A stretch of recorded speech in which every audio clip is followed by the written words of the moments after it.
Highlights of the news. Governor Fubara approves appointment of Benibo Anabraba as new secretary to the state government. President Tinubu urges development partners, teachers, parents, and key stakeholders to play invaluable roles in basic education.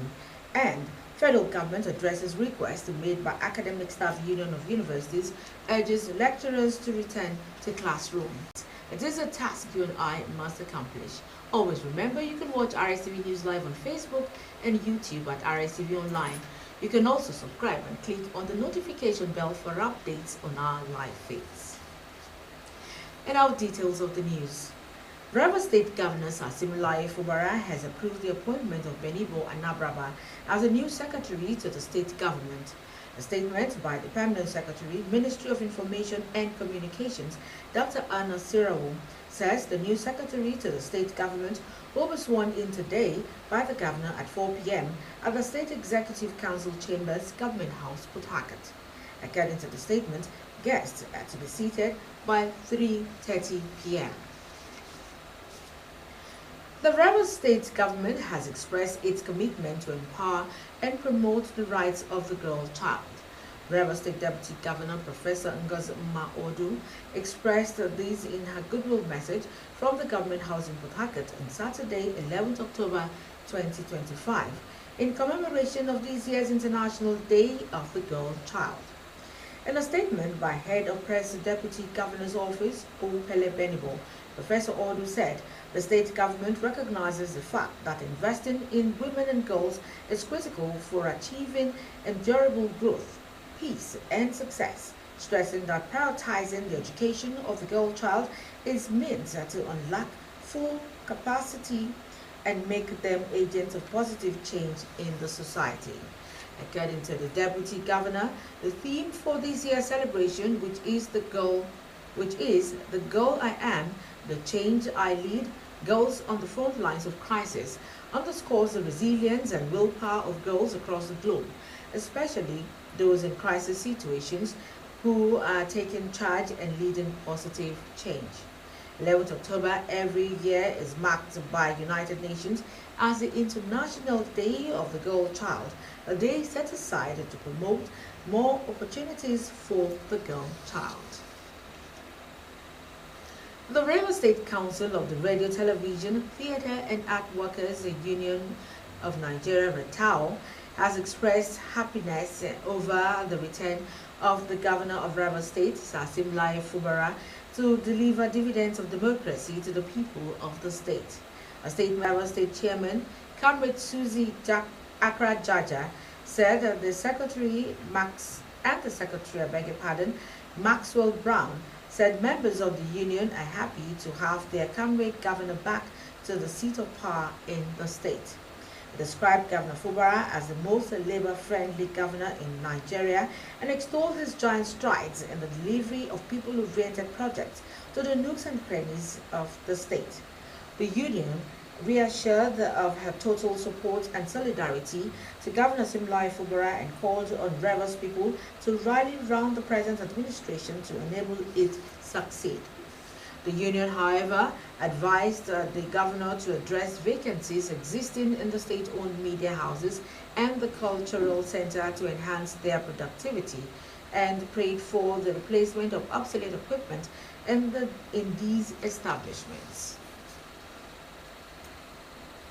The Rivers State Secondary School's Old Boys and Girls 1998 Set Association ROBA was among people across the globe who commemorated the 2025 International Day of the Girl Child. Emmanuel Mayon reports that the event took place at the Redeemed Christian Church of God, Rumobiakani, Port Harcourt. His report.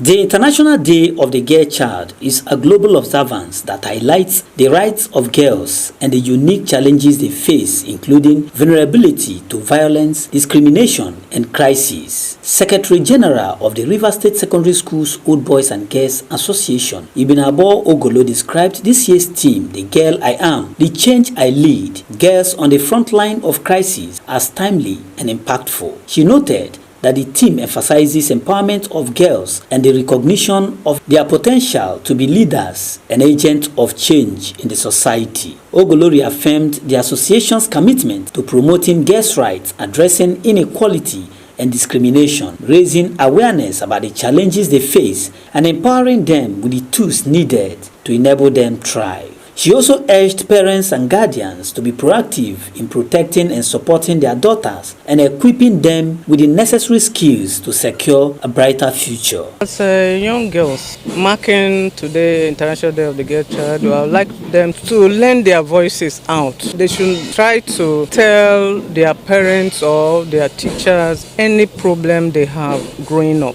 There are some that are closed up and is a problem. I want to also encourage the fathers to be close to their daughters. Please, it's very, very important because I think girls are more prone to be close to their father than their mothers. In separate remarks, resource personnel Ibiware Warebo, chairperson of the 2025 Planning Committee Ngozi Ajayi, and Secretary Agnes Tubalabo encouraged the girls to believe in their potential, pursue good education, and use their voices to inspire positive change. They called on the government to ensure equal access to digital devices to open up new avenues for learning, innovation, and leadership for girls. They also stressed the need to create a safe and supportive environment where girls' rights are upheld. Make sure you are always proactive. Anything you're doing perfectly. If they are giving you assignments, make sure you work hard to get 10 over 10.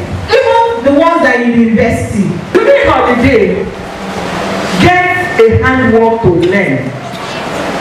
Plant there. Plant. Start with, I don't know how to play that. Start with free. Just use your friends' hands to practice. But be serious. Because as you get, by the time you are 20, you should have money that is your own, that you have saved up. Please, if you're living here, ensure that you engage in any of these skills and do well. So that when you come out of the school, the white collar job is no more there. So you can fall back to this your skill and do something meaningful for yourself. Some participants at the event shared their thoughts and reflections, expressing renewed hope and determination to be drivers of change in their community. In some communities, they don't allow any girl child to inherit any property. But now I learned that both girls and boys have the right to inherit. What I've learned here today, I'll take it to my school and tell my female friends so that they will preserve their body and not use it to mess up with their future. Emmanuel Lemeyono, Rstv News. Now, private schools must take bold steps to raise standards, embrace innovations, and be accountable to excellence. This was the charge of the National President of the Association of Proprietors of Private Schools, NAPS, Nigeria, Samira Jibri, during this year's NAPS Day and 20-year celebration in Port Harcourt. Justice Ihumo tells us more. Speaking on the theme of the celebration, New Era, Walking the Talk to build sustainable collaboration between government and private education sector, the national president noted that private schools for many years have been vital partners in the delivery of quality education in the country, adding that the time calls for action for genuine collaboration. According to her, the collaboration entails building bridges of trust and understanding between government institutions and private sector through policy advocacy that supports education. Represented by the River State Chairman of NAPS, Comrade Jaja Sunday, she pointed out that for Nigeria to thrive, the public and private sectors must complement each other through respect, dialogue, and shared responsibility to build the education sector into resilient, inclusive, and global competitiveness.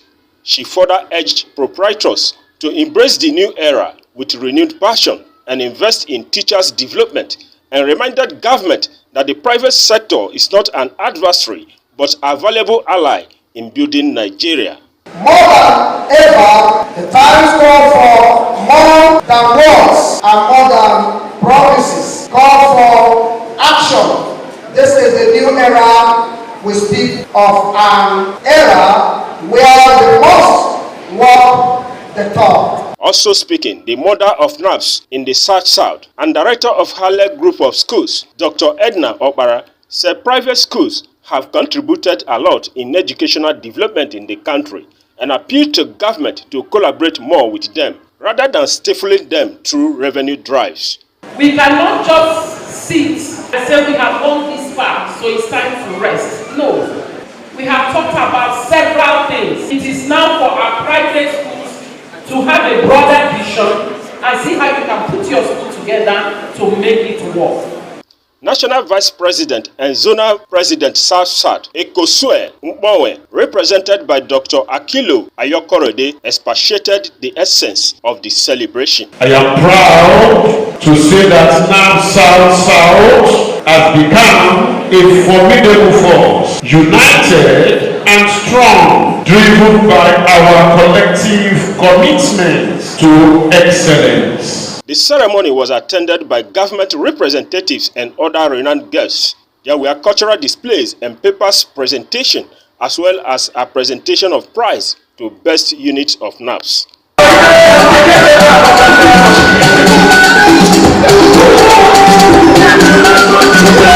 Justice Ihuo, Rstv News. The people of Azumini village in the Siopo community of Ikore local government area of Rivers State celebrated this year's unique cultural yam festival in grand style. Gospel annually reports that various cultural performances and exhibitions of business stands added color to the event. His reports. Culture, they say, is a way of life of a people that should be bequeathed to younger generations residing home and abroad. This may not be unconnected with the reason the paramount ruler of Azumini Isekpo Oyo the Eighth, Eze Kingsley Ogundo, led his subjects to honor the Council of Elders at their town hall before welcoming guests in his palace. Yams were staked in bams depicting a huge harvest according to the tradition. I will cut the yam and believe that next planting season will be better for all of us. I will give us better harvest in Jesus' name.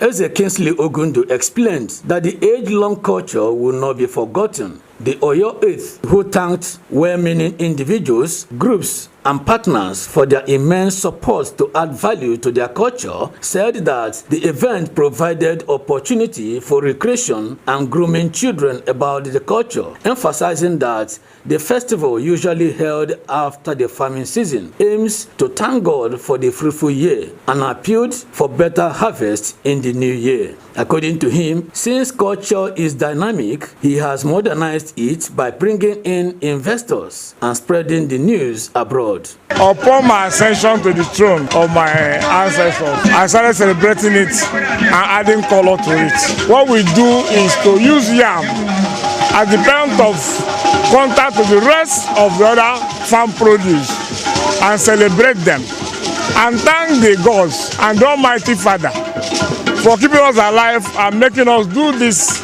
yam.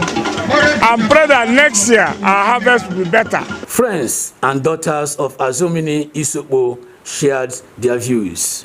What we've seen here is so exciting. It's important that even in the course of civilization, we should not lose our culture. Because we are trying to document our history. I am a cultural man, so I believe in our culture and tradition. Those of us overseas, we don't like to miss it. This time every year, we all like to come home. We'll be able to partake in this New Yam Festival. I'm born, I'm married in Ishopo. So it has been a long age tradition, our culture. Every year before we eat our New Yam, we do this ceremony. God's Power Anele, Rstv News. Now, do you love and care about Rivers State and her peace? If yes, let's build and take her to greater heights. It is a task you and I must accomplish. Always remember, you can watch Rstv News live on Facebook and YouTube at Rstv Online. You can also subscribe and click on the notification bell for updates on our live feeds. And up ahead on the news are 3. Hostages reunited with families as U.S. President Trump greeted with cheers in Israeli parliament. Details of these and more in a moment. To stay.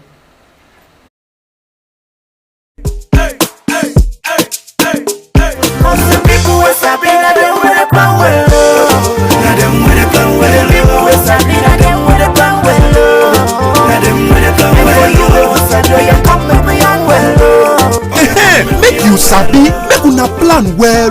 Learn correct information about different kind of family planning method. Then dey safe and dey work wella. You and your partner fit plan when una like to born pikin. Tanda well, make you yarn with your partner. Make them sabi say you support modern family planning. Oya waka go kolobi the better one wey go fit your body today. Cause say we get one wey correct for you and your partner. Sabi the correct thing wey family planning dey do. Follow talk family planning with your partner. Waka go do family planning. Get it together. Get it together. Join hand plan your family for tomorrow way better. Now the Rivers State Ministry of Health bring with this message. This is Rstv World News. We bring you world-class news, accurate, first-hand, entertaining, balanced analysis. Rstv, Channel 22 Port Harcourt.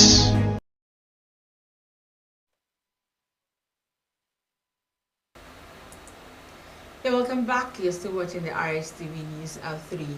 And now moving ahead, President Bola Tinubu says the free primary education schemes launched across the country in 1955 and 1957 and 1960 respectively by the premiers of the Western region, Eastern region and Northern region served as a ladder out of poverty for many Nigerians.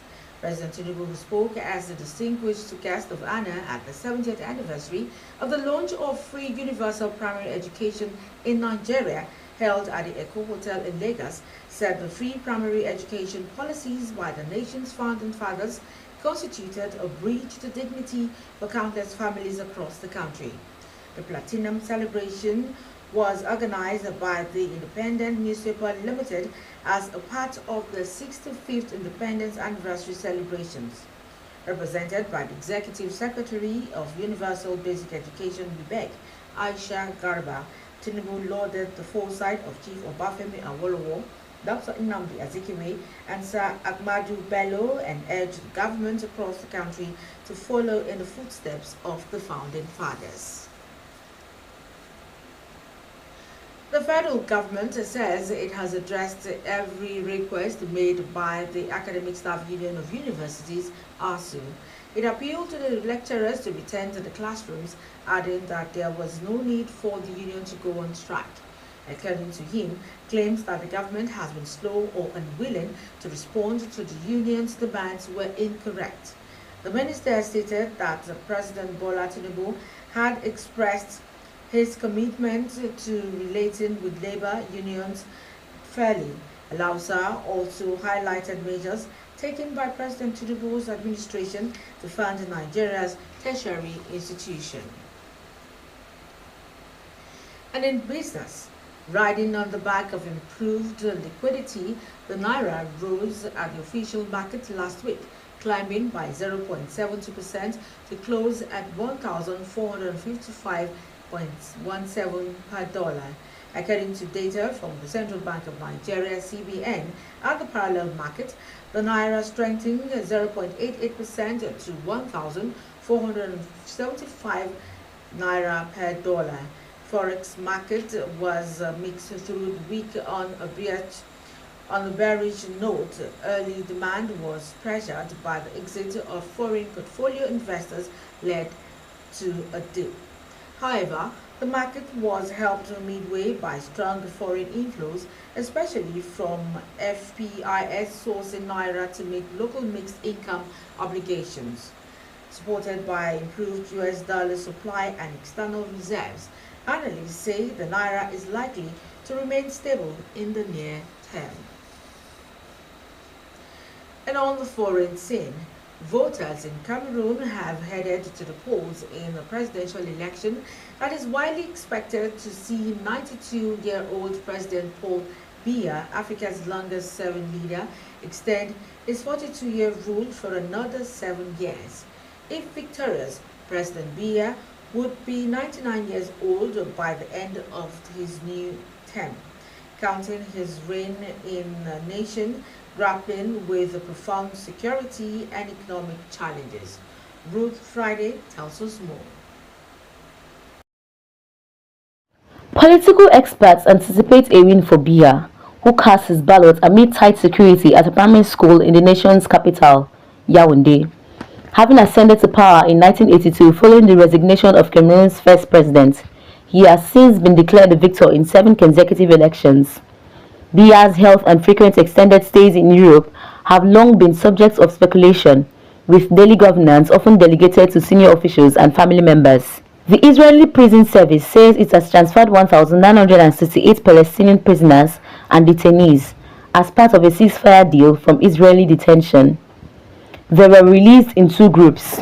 One was transferred from Offa prison to other parts of the occupied West Bank. The second group was transferred from Kidziot prison to Karem Shalom in southern Israel, one of the border crossing into Gaza. The prisoners were escorted by Israeli prison officers assisted by police, it says in a statement. Meanwhile, President Trump has just finished addressing Israel's parliament, the Knesset, in a speech lasting over an hour. Much of it was spent praising Prime Minister Benjamin Netanyahu and the U.S. relationship with Israel, as Bibi, Netanyahu's nickname, echoed around the hall. There was a brief interruption when an opposition member held up a piece of paper that said, "Recognize Palestine." Friday Ruth, Rstv Foreign News. Now, Big Brother Niger Season 10 winner Imisi Oluwa Ayawale, popularly known as Imisi, has expressed heartfelt gratitude to God, her fans and the organizers of the show 1 week after her big win. Imisi, 23, shared her appreciation in a post on her official X handle, saying the experience has been overwhelming yet beautiful. Fortune Nato tells us more from the entertainment scene this day.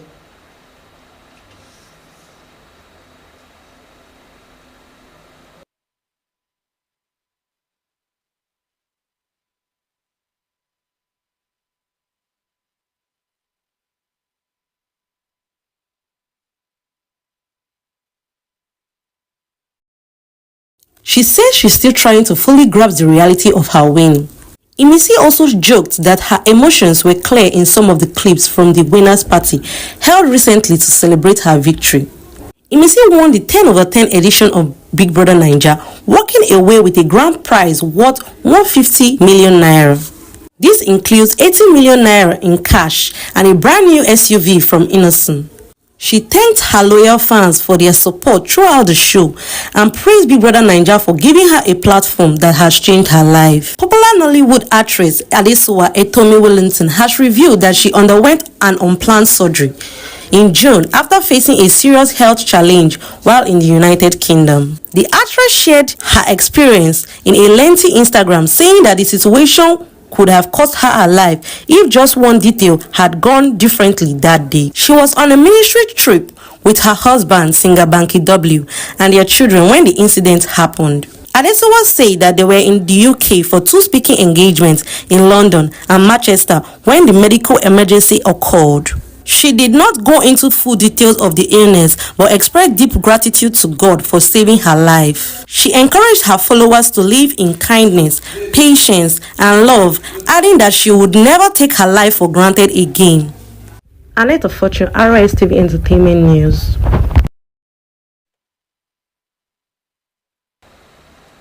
In our sports, Nigerian powerlifters Ferdinand Vita, Esther Wogo, and Rukiat Opeyemi Ajiboye have won gold, silver, and bronze medals respectively at the ongoing 11th World Powerlifting Championships in Cairo, Egypt. Victory Purple tells us more.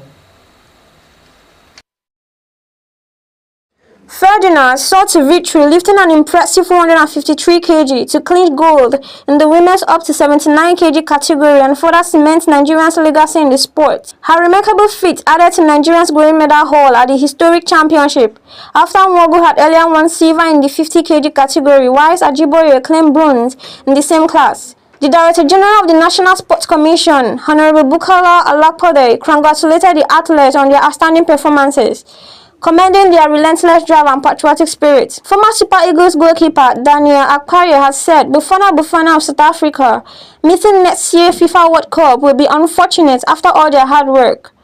South Africa were on the brink of making a first World Cup appearance since 2010 after leading Group C at some stage following their impressive performance, but everything came crashing down after FIFA deducted 3 points from them after midfielder Tibohe Mekwana was fielded despite being ineligible to play against Lesotho in the early stage of the qualifying campaign.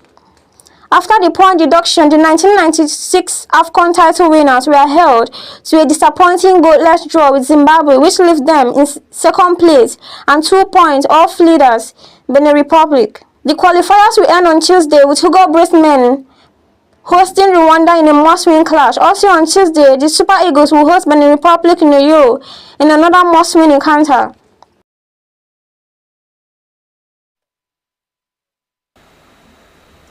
Now, do you love and care about Rivers State and her peace?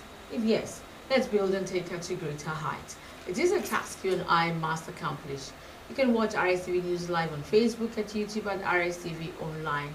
You can also subscribe and click on the notification bell for updates on our live feeds. And that's the size of our package this lovely afternoon on the news at 3 p.m. My name is Emily Tari Mbero. Do have an amazing day ahead. Good afternoon.